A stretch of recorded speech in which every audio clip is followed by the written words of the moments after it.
क्रांती news, आवाज सर्वसामान्यांचा।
नमस्कार, मी प्रकाश आणि आपण बघत आहात महाराष्ट्र क्रांती न्यूज।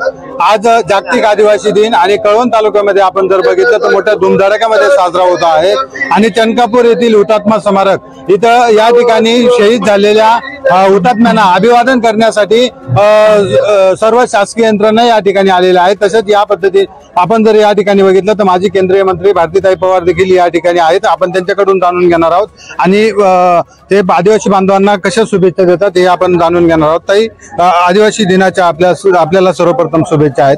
काय सांगाल, आजचा आदिवासी दिन कशा पद्धतीने साजरा केला गेला पाहिजे, काय सांगाल? मी सर्वात प्रथम सर्वांनाच जागतिक आदिवासी दिनानिमित्त हार्दिक हार्दिक शुभेच्छा देते। जल, जंगल, जमीन याचा वारसा जपत आज आमच्या आदिवासी बांधव वर्षानुवर्ष या प्रकृतीचं, या संस्कृतीचं रक्षण करताना दिसतात आणि आनंद या गोष्टीचा आहे की आज हा आदिवासी दिन साजरा करत असताना आमच्या सगळ्याच या गावातली मंडळी, मुलं, अधिकारी, शासकीय यंत्रणा या सर्वांनी मिळून आजचा हा चनकापूरला हे हुतात्मा स्मारक आपण बघतायत।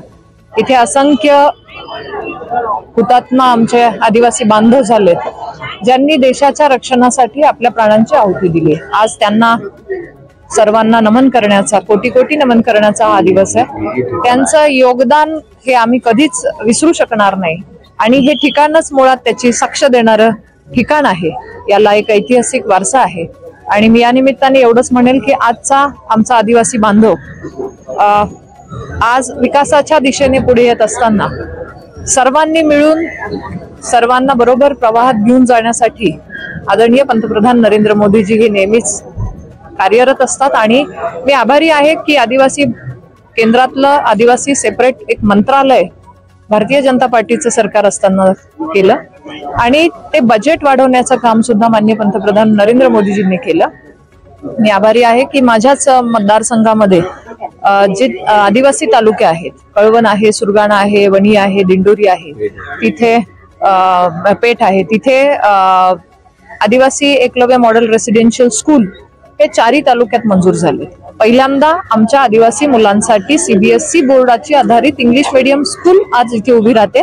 इथून चनकापूर जवळ इथे एक त्यातली शाळा उभी राहते। मला आनंद या गोष्टीचा की 60 वर्ष कोणी याची दखल नाही घेतली, पण पहिल्यांदा पंतप्रधान नरेंद्र मोदीजींनी आमच्या आदिवासी मुलांची आणि त्यांना भविष्यात चांगलं शिक्षण मिळालं तर चांगलं त्यांचं भविष्य घडेल यासाठी हा निर्णय घेतला आणि त्याचा पूर्ण भारतामध्ये अशा 600 पेक्षा जास्त शाळा उभ्या राहतात।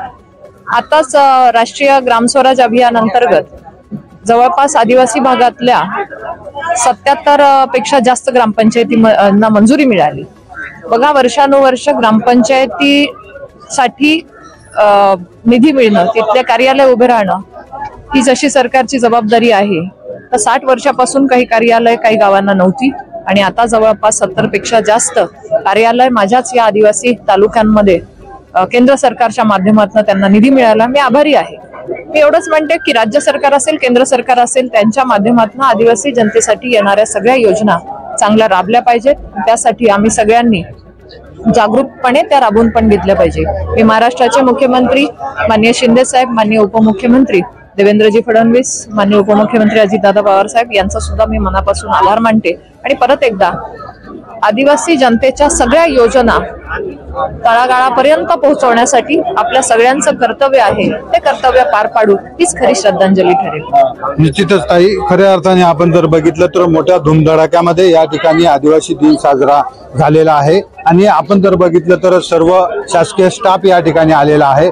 तहसीलदार कार्यालय असेल, प्रांत कार्यालय असेल, प्रकल्प कार्यालय असेल, या ठिकाणी आवर्जून आलेले आहेत आणि आपण जर बघितलं तर मोठ्या प्रमाणात या ठिकाणी गर्दी आहे आणि आता रॅलीचं नियोजन या ठिकाणी आभोना या परिसरामध्ये होणार आहे आणि मोठे समाज बांधव या ठिकाणी एकवलेले आहेत. थोड्याच वेळात रॅलीचं आयोजन होऊन या ठिकाणावर रॅली मार्गस्थ होणार आहे. अशाच नवनवीन बातम्या पाहण्यासाठी आमच्या महाराष्ट्र क्रांती न्यूज या YouTube चॅनलला लाईक करा, सबस्क्राईब करा आणि बेल आयकॉनला प्रेस करा.